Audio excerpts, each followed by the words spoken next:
এটা বড় লোক রথ না সাধারণ লোক রথ? এটা জগন্নাথ প্রেমী রথ না দেশকে লুটুয়া লোক রথ? ইয়ার আপন মানে আগুক জবাব দেবে। বড় বিনম্রতার সহিত আমি সমস্ত কহিବାକୁ চাহু যে মহাপ্রভু কোণ পাই অভিমান কলে, কোণ পাই বড়ভদ্রଙ୍କ রথ গড়িলানি, কোণ পাই জগন্নাথ পাদে ঘুঁচিବାକୁ রাজি হেলেনি, এইসব কথাকে নেইকি যেତେବେଳେ ଓଡ଼ିଆ ଜାତି ଆଜି ଦୁଃଖ ପ୍ରକାଶ କରୁଛି ସେହି ସମୟରେ ଯଦି ମୁଖ୍ୟ ପ୍ରଶାସକ ଅଛନ୍ତି ସେ କହୁଛନ୍ତି ଜଗନ୍ନାଥଙ୍କର ଇଚ୍ଛା ଥିଲା, ଆଇନ ମନ୍ତ୍ରୀ କହୁଛନ୍ତି ଜଗନ୍ନାଥଙ୍କର ଇଚ୍ଛା ଥିଲା। ବହୁତ କଥା ଲୁଚେଇଛନ୍ତି, କହୁଛନ୍ତି କେହି ମରିନାହାନ୍ତି, କିଛି ଇଞ୍ଜୋର୍ଡ ହେଇନାହାନ୍ତି।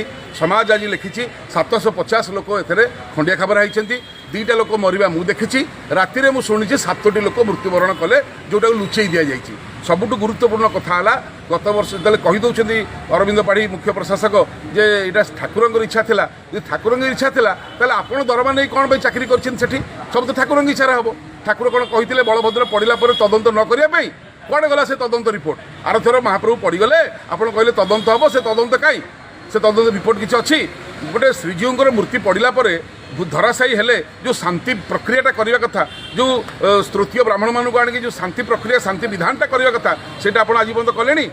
ଯେତେବେଳେ ବି ମହାପ୍ରଭୁଙ୍କ ରଥ ଗଡ଼ିନି ରାଜା ହୁଅନ୍ତୁ ମନ୍ତ୍ରୀ ହୁଅନ୍ତୁ ଆସିକି ମୁଣ୍ଡିଆ ମାରି କ୍ଷମା ପ୍ରାର୍ଥନା କରିଛନ୍ତି ଯେ ପ୍ରଭୁ ଆମର କ'ଣ ଭୁଲ ହେଇଛି କ୍ଷମା କରିଦିଅନ୍ତୁ, ଆମେ ନମ୍ରତାର ସହିତ ମୁଣ୍ଡ ନୁଆଁକି କ୍ଷମା ପ୍ରାର୍ଥନା କରୁଛୁ। କିନ୍ତୁ ଆଜିକାର ସରକାର, ଆଜିକାର ଆଇନ ମନ୍ତ୍ରୀ କହୁଛନ୍ତି ଆରଥର ରାତି ଅଧରେ ଯେହେତୁ ରଥ ଭିଡ଼ା ହେଇଥିଲା ଏଥର ଆମେ ରାତିରେ ରଥ ଭିଡ଼ିବୁ। ଆରଥର ଯେଉଁ ସରକାର ଥିଲା ସିଏ ଭୁଲ କରିଥିଲେ ବୋଲି ଆପଣ କ'ଣ ସେଇ ଭୁଲଟା କରିବେ?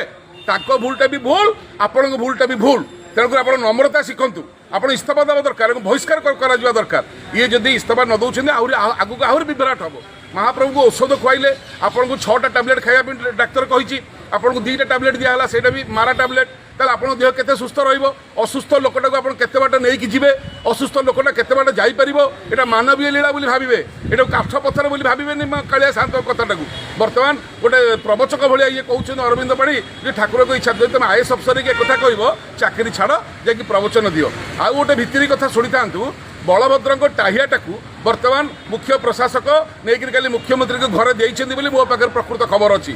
ଯଦି ଏଇଟା ଭୁଲ ହେଇଥାଏ ତାହେଲେ 3ଟାକ ଟାହିଆ ଅକ୍ଷତ ଅଛି ନା ନାହିଁ ଆପଣମାନେ ଦେଖନ୍ତୁ। ଆପଣଙ୍କୁ କିଏ କହିଲା ବଡ଼ ଠାକୁରଙ୍କର ଟାହିଆ ନେଇକରି ଦେବା ପାଇଁ ଚାମଚାଗିରି କରିକି ତେଲ ମାରିବା ପାଇଁ ମୁଖ୍ୟମନ୍ତ୍ରୀଙ୍କ ଘରେ? ଆପଣଙ୍କୁ କିଏ କହିଥିଲା?